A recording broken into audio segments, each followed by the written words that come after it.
U Brestovcu Orehovičkom u sklopu osnovne škole otvorena je zelena učionica Šarov Jarek, na kojoj je prisustvovalo mnogo uzvanika, a za tu prigodu organiziran je glazbeni program učenika osnovne škole Stjepana Radića. Radostan sam da smo s današnjim danom završili jedan višegodišnji projekt koji je urodio ovom zelenom učionicom Šarov Jarek u sastavu koje je i poučna staza. Riječ je o projektu kojim želimo približiti temu da šuma, pitanje šume, svijet šume, određena biocenoza uđe u kurikulum škole i da kurikulum škole da se izvodi praktički na autentičnom mjestu u šumi. Ideju za zelenom učionicom dali su sami učenici koji su željeli više vremena provoditi u prirodi i na taj način učiti. U tome su ih podržali njihovi učitelji i knjižničar Davor Žažura, koji je i na neki način vodio ovaj projekat. Posebno mi je radost da su Hrvatske šume prepoznale taj interes i da su objeručke prihvatile ideju i podržali i bez njihove pomoći ne bi niti došlo realizacije. Želja nam je doista da djeca uče iz prirode, da ne budemo na neki način otuđeni od okoliša u kojem živimo, pogotovo u ovako prelijepom kraju kao što je Hrvatsko Zagorje. Osnovnu školu Stjepana Radića Brestovec Orehovički polazi 230 učenika na 2 lokacije.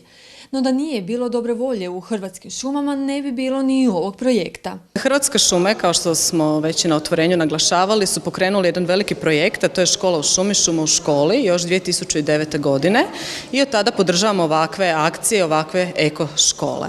Ova konkretno zelena učionica Šarov Jarek, znači osmišljena je da bude dodatna učionica za izvođenje nastave prirode i biologije.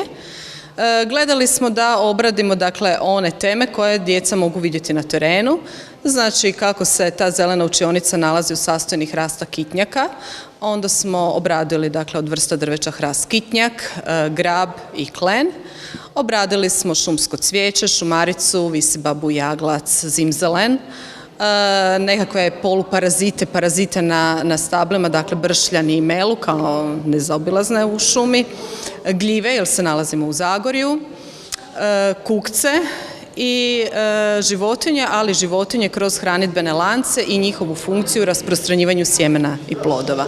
Inače, zelena učionica Šarov Jarek je zajednički projekat osnovne škole Stjepana Radića, Brestovec Orehovički, Hrvatskih šuma, Uprave šuma podružnica Zagreb i Zlatar, Hrvatskog šumarskog društva, općine Bedekovčina, Lovačkog saveza Krapinsko-zagorske županije i Filatelističkog društva Zaboki. Osnovna škola Stjepana Radića u Brestovcu je međunarodna eko škola. One uvijek prednjače u svim projektima, tako i ovaj projekat od ideje, evo je od danas do otvaranja te zelene učionice Šarov Jarek, prošlo je koliko niti godinu dana, on je baš efektivnog.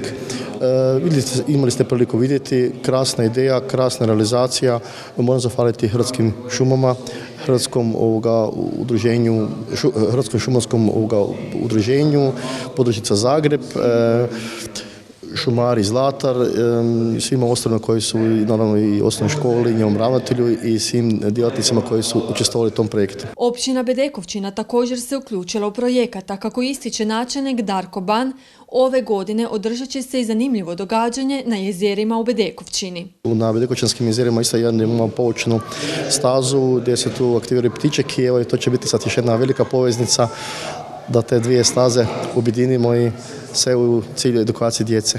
Zelena učionica s pripadajućom poučnom stazom služit će u javne odgojno-obrazovne svrhe za potrebe škole i lokalne zajednice.